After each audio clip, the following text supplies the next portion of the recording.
Break से आगे वापस आपको कहेंगे एक बार फिर से खुशामदीद और बात करेंगे मोटापे की। जब मोटापे का जिक्र आता है, किसी को हम मोटा देखते हैं तो सबसे पहले हम उसको ये कहते हैं कि तुम अच्छे लग रहे हो या बुरे लग रहे हो। क्या कहते हैं हम? इसीलिए कि भाई हमें लगता है कि शक्ल सूरत से इसका ताल्लुक होता है, लेकिन असल में मसला ये नहीं है, मोटापा ये नहीं है कि आप जो है उसमें अच्छे लग रहे हैं या बुरे लग रहे हैं, आपको अपने आप को मेनटेन रखना है। बात यह कोई से अच्छी खुराक की निशानी कहता है कि अच्छा आप खाना पीना खाते हैं तो शायद आप ज़्यादा जो है हेल्दी हैं। कोई से सुस्ती का नतीजा कहता है, कोई कहता है कि सिर्फ खूबसूरती का मामला है, लेकिन हकीकत में ये क्या मामला है और कितना मुख्तलिफ है ये आपको बताएंगे कि तिब्बी माहिरीन के मुताबिक मोटापा जो है ना महज बीमारियों की कहते हैं। भाई अगर मोटापा हो गया ना, अगर आप मोटे हो गए तो बीमारियों की जड़ है। बढ़ा हुआ वजन जो है एक बाकायदा बीमारी है। खामोशी से आपको डायबिटीज़ हो जाता है, आपको बीपी हो जाता है, दिल के अमराज हो जाते हैं, जोड़ों के दर्द, और उससे ही बढ़कर ख़वातीन जब अगर वो कंसीव करना चाह रही तो डॉक्टर्स कहते हैं कि आपको जो अपना वेट लॉस करना चाहिए। नींद के मसाइल और कई दीगर मसाइल इसके साथ साथ जन्म लेते हैं। और तशवीश की बात यह कि अक्सर लोग जो हैं उस वक्त तक अपने इलाज के बारे में सोचते ही नहीं हैं जब तक बीमारी उनकी रोज़मर्रा ज़िंदगी का हिस्सा नहीं बन जाती और जब तक वो डॉक्टर के पास जाते नहीं और उन्हें पता नहीं चलता कि ये बीमारी उनके इसी मोटापे की वजह से। तो इसी पर आज हम बात करेंगे। बहुत सारे जदीद तरीका इलाज आ चुके हैं कि जिससे आप अपना मोटापा दूर कर सकते हैं, लेकिन मेरा हमेशा से मानना ये है जब भी कोई डॉक्टर आते हैं या कोई हमारे यहाँ न्यूट्रिशनिस्ट आते हैं तो वो यही बता के जाते हैं कि आपको अपने वेट को मेंटेन किस तरीके से करना है, एक्सरसाइज के साथ साथ, खाने पीने के साथ साथ।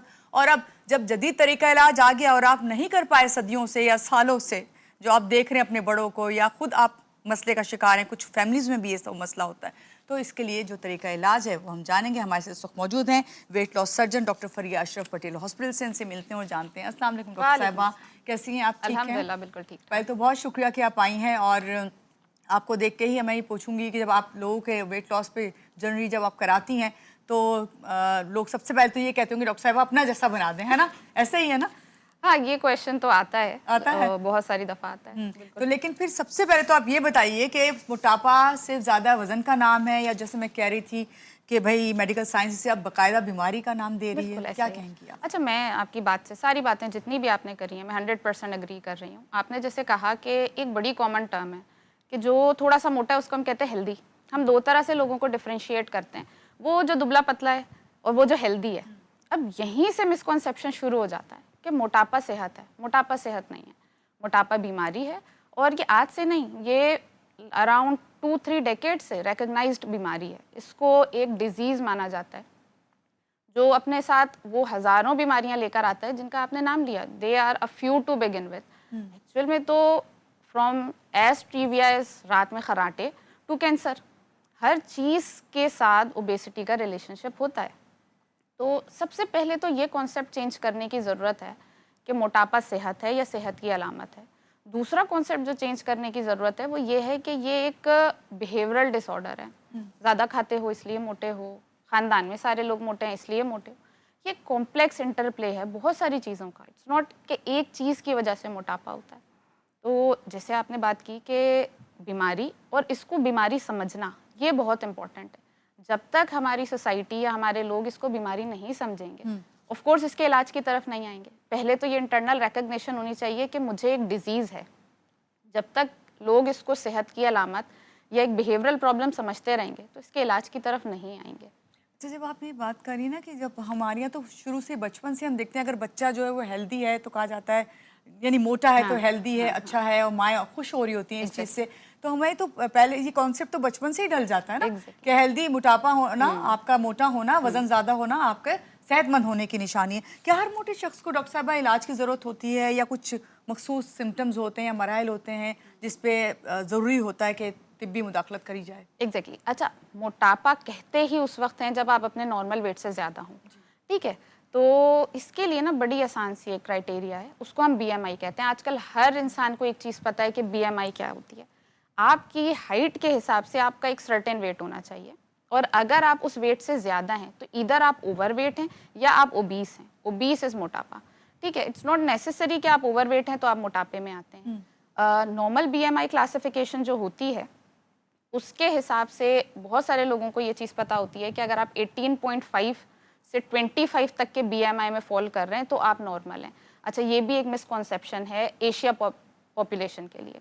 WHO ने या जो भी ओबेसिटी के ऑर्गेनाइजेशन हैं उन्होंने 2002-2003 के अराउंड एशिया के लोगों के लिए ये BMI की क्लासिफिकेशन चेंज कर दी थी।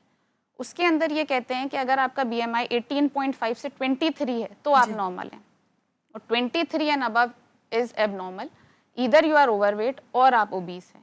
तो लोगों के लिए एक बड़ी आसान सी क्राइटेरिया है कि आप अपना BMI निकालें, बहुत ईजी है, उसमें हाइट और वेट एंटर करना होता है, और इफ़ यू आर अबव 25 तो आप ओबीस हैं और आपको किसी न किसी तरीके से इलाज की ज़रूरत है। सही। अभी जब आपने बताया कि BMI करके हम आसानी से एक क्लिक पे आप गूगल करें, आप एग्जैक्टली जान सकते हैं अपने बारे में। मोटापे की बहुत सी इकसाम हैं, लेकिन हमारे यहाँ ज़्यादातर मोटापे को एक देखा जाता है कि ख़ास तौर से मर्द हजरात जो हैं उनका पेट बाहर निकला हो, बिल्कुल ऐसा ही है। उसके गिर्द चर्बी हो, तो जिस्म के लिए क्यों इससे ज़्यादा खतरनाक समझा जाता है? ओके सही। अच्छा, जो हमने अभी एशिया पैसिफिक क्लासिफिकेशन की बात की वो हुआ ही इसलिए, इसी वजह से कि जो हमारे लोगों के अंदर या एशियन पॉपुलेशन के अंदर मोटापे का ट्रेंड है वो डिफरेंट है। दो तरह का मोटापा होता है, एक जो आपने बात की उसको हम सेंट्रल ओबेसिटी कहते हैं, सारी चर्बी इधर है। दूसरा होता है पेरिफेरल, जो अपर लिम्स में है या नीचे। जो सेंट्रल ओबेसिटी है जिसमें पेट पे चर्बी ज़्यादा है वो ज़्यादा खतरनाक होती है। उसका रीज़न ये है कि जब यहाँ पर चर्बी है इसका मतलब है इंटरनल ऑर्गन्स में भी चर्बी है आपके। उसको हम अपनी ज़बान में विज़रल ओबेसिटी या आज़ा की ओबेसिटी कहते हैं। यानी आपने एक बहुत कॉमन टर्म सुनी होगी, उसको कहते हैं फैटी लिवर। हर दूसरा शख्स जो आजकल तो इसी का जिक्र हो रहा है। एग्जैक्टली। फैटी लिवर क्या है? फैटी लिवर ये है कि जब जिगर पर चर्बी चढ़ जाए, नॉर्मली जिगर के ऊपर बिल्कुल फैट नहीं होता है, तो इतना फैट है कि उसको डिपॉजिट होने की जगह नहीं मिल रही है, वो लिवर में जा रहा है। So this is a form of central visceral obesity, और ये ज़्यादा डेंजरस होती है क्योंकि ये डायरेक्टली आपके आज़ा को मुतासर कर रही किस वजह से होती है? ये एक तो एशियन पॉपुलेशन के अंदर जेनेटिकली हम लोग प्रोन हैं। अच्छा। हमारी बॉडीज ऐसी होती हैं जो कि सेंट्रल ओबेसिटी करवाती हैं, यानी फैट हमारा डिपॉजिट ही सेंट्रली होना शुरू होता है। ये बॉडी हैबिटस है नॉर्मल। बाकी इसकी सारी वजूहात वही हैं जो किसी भी टर्म्स में नॉर्मल ओबेसिटी की हैं। अच्छा, अभी बहुत से लोग कहते हैं कि भाई हम तो जितना भी खा लें, हमारे तो फिजिक ही ऐसी है और हम मोटे नहीं होते, वजन हमारा नहीं बढ़ता। और कुछ लोग जो हैं वो कहते हैं हम जस्ट पानी ही पी लें वो हमें लग जाता है। तो इसकी क्या वजूहात होती? अच्छा देखिए, इसमें ना कुछ हद तक तो ये बात सच होती है। नॉर्मल लोगों के अंदर जेनेटिकली मेटाबॉलिज्म फास्ट या स्लो होता है, लेकिन ऐसा बिल्कुल भी नहीं होता जो लोग कहते हैं कि पानी सूंघने से हम ओबेसिटी क्लास 2 या 3 तक पहुंच गए। ऐसा नहीं होता है, ठीक है। जैसे आपने सुना होगा कि हमारे ब्रेन में ना एक सेट पॉइंट होता है, फॉर एग्जांपल टेम्परेचर का। मेरी बॉडी मेरा टेम्परेचर 98.6 पर मेंटेन रखने की कोशिश करती है अनटिल अनलेस कोई प्रॉब्लम आ जाए, फॉर एग्जांपल कोई बैक्टीरिया आ जाए, कोई इन्फेक्शन हो जाए, तब टेम्परेचर बढ़ता है। इसी तरह वेट का एक सेट पॉइंट ब्रेन में सबके सेट है। हाँ, कुछ लोगों का वो सेट पॉइंट कम होता है, कुछ का वो ज़्यादा होता है, लेकिन हम अपनी ईटिंग हैबिट से, अपनी लाइफ स्टाइल की हैबिट से हमेशा उसको ऊपर या नीचे कर सकते हैं। फॉर एग्जाम्पल, अगर मेरा BMI या मेरा सेट पॉइंट वेट का सेट है 50-55 इन माई ब्रेन, उसको हाइपोथैलेमस का सेंट्रल एरिया कहते हैं, अगर यहाँ पर फिक्स है, मुझे मेहनत अगर मैं करूँ और मैं बहुत ज़्यादा खाने लगूँ, मैं इसको इजीली ऊपर लेकर जा सकती हूँ। यानी अपने ब्रेन को, माइंड को सेट करना है। एग्जैक्टली, दैट्स द पॉइंट, कि ऐसा बिल्कुल भी नहीं है जो ये लोग कहते हैं कि हम सिर्फ सूंघते हैं। मेटाबॉलिज्म एट प्ले आता है, जेनेटिक फैक्टर्स होते हैं, लेकिन बिल्कुल भी सिर्फ ये किसी एक फैक्टर की वजह से नहीं हो सकता। ठीक है, क्या फैक्टर्स और हो सकते हैं? और सबसे बड़ी बात, अभी जब मैं आपसे बात कर रही थी स्टार्ट में, मैंने कहा कि बहुत सारी बीमारियां जो हैं जिनको हम तो कॉमन जो हैं उनका ही नाम लेते हैं, और कौन सी बीमारियां जो है मोटापे के बायस हम जो है जन्म ले सकती हैं या हम पे हावी हो सकती हैं, इस पर हम बात करते हैं। लेते हैं छोटी सी ब्रेक के बाद वापस आते हैं, रहिएगा हमारे साथ। जी, ब्रेक से आ गए वापस। हमारे साथ हैं वेट लॉस सर्जन डॉक्टर फरिया, और इनसे हम बात करें कि मोटापा जो है उस पर किस तरह काबू पाया जाए, कौन कौन सी बीमारियां इससे जन्म लेती हैं। जहां मोटापे पे काबू पाने की बात होती है, वहां पे हमने बहुत अरसे से हम देख रहे हैं एक ट्रेंड चला हुआ है इंजेक्शंस का, और फिर वेट लॉस का, फिर पीडियाट्रिक सर्जरी का नाम सुनने में बहुत आया है। हम जानना चाहेंगे ये सर्जरी आखिर क्या है, कौन करवा सकता है? डॉक्टर साहब, आप बताइएगा ज़रा कि किन मरीजों के लिए ये सजेस्ट की जाती है? अच्छा, हमने स्टार्ट में बात की थी BMI की ना, तो सबसे बड़ा इंडिकेटर BMI ही है। एशिया की पॉपुलेशन के अंदर अगर आपका BMI 27.5 से ज़्यादा है तो we can consider you for bariatric surgery. उसमें शर्त यह है कि आपके पास कोई एक ऐसी डिजीज़ हो जो अनकंट्रोल्ड हो, for example uncontrolled diabetes.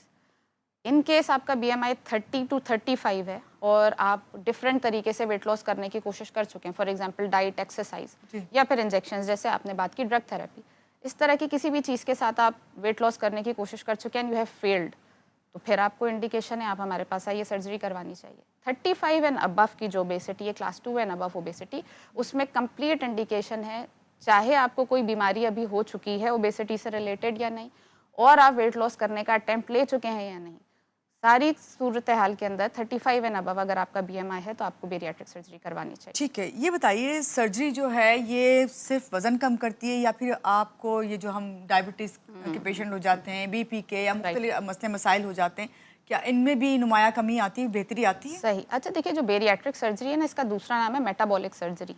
Okay, ठीक है, मेटाबॉलिक सर्जरी इसलिए इसको कहते हैं कि जो भी सारी बीमारियां हैं डिफरेंट लेवल ऑफ मेटाबॉलिज्म की वजह से, प्रॉब्लम्स की वजह से, ये उन सबको कंट्रोल करती है। उसमें सरे फहरिस्त डायबिटीज़ है। ठीक, तो जो डिफरेंस है लाइपोसक्शन वर्सेस बेरियाट्रिक सर्जरी का, वो यही है। लाइपोसक्शन क्या करती है, टेम्परेरीली फैट आउट कर देती है आपकी टमी से, आपकी टमी फ्लैट हो जाती है। It's a cosmetic procedure. Bariatric surgery root cause of obesity को ट्रीट करती है। ठीक है, लाइपोसक्शन में क्या हो रहा है, फॉर द टाइम बीइंग आप फ्लैट फील करते हो, आपको लगता है कि हाँ वेट लॉस हुआ है। वो सिर्फ इस वजह से होता है कि जो थोड़ा सा फैट आपकी टमी के अंदर ज़्यादा था उसको सक आउट करके निकाल दिया। बेरियाट्रिक सर्जरी के नेक्स्ट डे आपका वेट उतना ही होता है जितना आपका सर्जरी से पहले था, बट वो प्रोग्रेसिवली डिक्रीज होना शुरू होता है और वो टारगेट एग्जैक्टली जाकर करती है उस जगह पर जहाँ जिस वजह से आपको मोटापा था।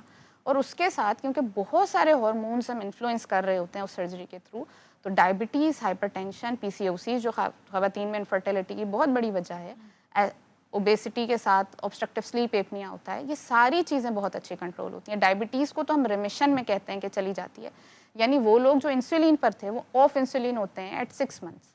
अच्छा ये बताइए बेरियाट्रिक सर्जरी का जब आप बता रही हैं तो मैं ये सोच रही हूँ कि लोग जो डरते हैं कि भाई कोई सर्जरी करवाने जाएं, खुदा न खास्ता कुछ और ही ना हो जाए, तो ये आप किस तरह पता चलता है, कोई टेस्ट होते हैं इससे पहले कि हमें किसको टारगेट करना है? अच्छा देखिए, जो भी कैंडिडेट है उसका प्री ऑपरेटिव वर्कअप तो कराया जाता है, लेकिन ये वो वर्कअप ही है जो किसी भी सर्जरी से पहले करते हैं। बेरियाट्रिक सर्जरी भी मिनिमली इन्वेसिव तरीके से की जाती है, जैसे पित्ते का ऑपरेशन या अपेंडिक्स, 4 छोटे सुराख से या 5 छोटे सुराख से, लेप्रोस्कोपिक सर्जरी हम इसे कहते हैं। और इनकी प्रोसीजर कितनी देर का होता है ये? हाँ, प्रोसीजर डिपेंड करता है कि हम कौन सी सर्जरी कर रहे हैं। स्लीव गैस्ट्रेक्टमी है एक प्रोसीजर, दूसरा बाईपास है। तो स्लीव गैस्ट्रेक्टमी अराउंड 45 मिनट्स होता है, बाईपास सर्जरी अगर हम कर रहे हैं तो 55 से 60 क्या मिनट्स डिफरेंस लगता है। है इन दोनों में? ओके, डिफरेंस ये है कि जो स्लीव गैस्ट्रेक्टमी है उसमें हम मैदे का एक पोर्शन कट कर देते हैं। ठीक, उससे होता क्या है, 2 चीज़ें होती हैं। एक तो आप खाना कम खा रहे होते हैं, एब्जॉर्प्शन डिक्रीज हो जाती है। तीसरी चीज़ जिस चीज़ की हमने बात की, बहुत सारे हार्मोन्स हैं या फैक्टर्स हैं जो कि डायबिटीज़ करवा रहे होते हैं या हाइपरटेंशन करवा रहे होते हैं या हंगर हार्मोन्स हैं, वो स्लीव गैस्ट्रेक्टमी करने से कंट्रोल में आ जाते हैं। बाईपास के अंदर हम स्मॉल बावल यानी छोटी आंत का एक हिस्सा लेकर स्टमक के साथ कनेक्ट कर देते हैं। तो जैसे हमारे बाईपासेस हैं, ये नीचे वाला रास्ता बाईपास हो जाता है, उस पर ट्रैफिक नहीं जा रहा है, इसी तरीके से स्मॉल बावल से डायरेक्ट जैसे ही खाना खाते हैं तो स्टमक से आंत में आ जाता है और उससे भी एब्जॉर्प्शन डिक्रीज हो अच्छा जाती ये है। बताइए कि ऑपरेट के बाद जो है जो पेशेंट होता है उसकी ज़िंदगी किस हद तक बदलती है? क्या उसे मामूल के मुताबिक खाना खाना होता है या आपने कहा क्योंकि वो मैदा जो है वो छोटा कर देते हैं, सुकड़ जाता है तो आप फिर कम खाते हैं। मुझे इस बात से पता है, अभी आप भी थोड़ी सी मुस्कुराई थी और मैं भी, उससे मुझे एक बात याद आई थी कि अक्सर लोग कहते हैं बेबी डाइट हो जाती है कि बच्चों की तरह बस हम खाते हैं, तो मामूल की जिंदगी गुजार सकता है या फिर आपको चेंज लाना पड़ता है? सही है। अच्छा, बेबी डाइट तो नहीं होती, हेल्दी डाइट होती है। हेल्दी डाइट अब कोई 4 रोटी खा रहा है और वो आधी रोटी या 1 रोटी पर आ जाएगा, वो उसको बेबी डाइट कहेगा, लेकिन मेरे हिसाब से हेल्दी डाइट वही है। अच्छा, खाना पीना तो हम इनकरेज करते हैं। एक ये बड़ा मिसकंसेप्शन है कि उसके बाद हम खा नहीं सकते या हमें खाने को मना करते हैं। हम कहते हैं कि मील्स लेने हैं, एवरी 2 आवर मील्स लेने हैं, बट मील्स की क्वालिटी डिफरेंट कर देते हैं, हाई प्रोटीन डाइट करते हैं। अच्छा, जो चीज़ आपने ये बोली कि कितना टाइम में रिकवरी हो जाती है, तो हमारा मरीज़ 6 घंटे के बाद चलना फिरना पानी पीना शुरू कर देता है। नेक्स्ट डे मॉर्निंग में हम उसे घर भेज देते हैं। 15 डेज लिक्विड डाइट होती है, फिर सेमी सॉलिड डाइट, उसके बाद आपका जो दिल चाहे आप खा सकते हैं। और हम हेल्दी डाइट को प्रमोट करते हैं। हर एज ग्रुप में मोटापा है, जाहिर बात है, तो सब ही ऑपरेट करवा सकते हैं जब अगर उनका आपको लगता है कि BMI आया है इस तरह से जो आपने बताया सारी? बिल्कुल ऐसा ही है, बस थोड़ा सा बच्चों में और एडोलेसेंट्स जो नियर प्यूबर्टी हैं 16 और उनसे, उनके अंदर थोड़ी सी इंडिकेशंस डिफरेंट हैं। उसमें BMI नहीं देखते, परसेंटाइल देखते हैं। तो हो पीडियाट्रिक बेरियाट्रिक सर्जरीज भी रही हैं और उसकी इंडिकेशंस बिल्कुल हैं, लेकिन उसमें BMI कोरिलेट नहीं किया जाता। ठीक है डॉक्टर साहब, रोज़ाना की बुनियाद पे आपके पास हज़ारों की तादाद में पेशेंट आते हैं, आप देखती हैं और आप समझती भी हैं, ज़्यादातर जो है आप क्या समझती हैं कि मोटापे की वजूहात अगर आप बताएं कि हमारी रोज़मर्रा ज़िंदगी में हमें कुछ चेंजिंग लानी, तो किस तरह आप बच सकते हैं इन सबसे? अच्छा, सबसे पहले तो खाना पीना सही करना पड़ेगा। हम लोगों का खाना बहुत ख़राब है। हम लोगों के साथ भी ना, मेरे साथ भी, सबके साथ भी, घर में बचपन से होता था, सवाल किया जाता था रोटी कितनी खाई है, चावल कितना खाया है। रोटी और चावल तो खाना नहीं है। खाना वो है, फूड वो है जो बोल के अंदर है, जैसे दाल, जैसे सालन, आलू गोश्त आपने बनाया हुआ है, हमारे यहाँ बड़ी कॉमन है, कीमा, कबाब। खाना वो है, फूड इज़ दैट। बाकी जो चावल है या रोटी है, साइड लाइन पे जो साइड लाइन है, एग्जैक्टली, वो कॉम्प्लीमेंट्री है, सप्लीमेंट्री, उसके साथ लगा के खाने की है। हम इतनी सी दाल 2 रोटी से अगर खा लें, हमारा बच्चा खा ले, हम खुश हो जाते हैं, ठीक है। तो हम शुरू से ही ईटिंग हैबिट्स बिल्कुल गलत कर रहे हैं, हम उनको हेल्दी फूड दे ही नहीं रहे हैं। तो जब हम इतना कार्ब्स खाने के आदी हो जाते हैं तो फिर ओबेसिटी तो होगी। सबसे पहला फैक्टर जो हमें ग्रास रूट लेवल पर घरों से सही करना है वो हमारी डाइटरी हैबिट्स हैं, कि प्लेट के अंदर पोर्शन साइज में प्रोटीन या फूड जो न्यूट्रिशन है उसका पोर्शन ज़्यादा होना चाहिए। राइस और रोटी स्टेपल डाइट है, this is a staple diet, उसे कम करना होगा, नंबर 1। दूसरे, हम लोग सब सेडेंटरी हैं, जब तक जान पे नहीं बनती हम मिलकर एक्सरसाइज नहीं करते हैं। ये तो नॉर्मल एक्टिविटी होनी चाहिए। हमारे यहाँ की 45, 50, 55 की ख़वातीन को देखिए, या उन लोगों से कंपेयर करें जो कि एक्टिविटीज़ में रहते हैं, जो जिम जाते हैं। सिंपली आप किसी भी तो बहुत अवेयरनेस आ गई लोगों के अंदर। एग्जैक्टली। तो जो सेडेंटरी लाइफ स्टाइल है, जिसमें हम घर के काम कर कर समझते हैं कि हम तो सारा दिन काम करते रहते हैं, वो हमें चेंज करनी होगी। और ये फीमेल्स के लिए नहीं है, दैट्स फॉर मेल्स ऑल्सो। और सबसे इंपॉर्टेंट 2 चीज़ें यही। ठीक है, बहुत शुक्रिया आज के प्रोग्राम में आप आई और आपने हमें बताया कि असल कॉन्सेप्ट क्या होना चाहिए हेल्दी होने का। और यहाँ पे आपको कहेंगे लेते हैं एक छोटी सी ब्रेक के बाद वापस आते हैं, रहिएगा हमारे साथ।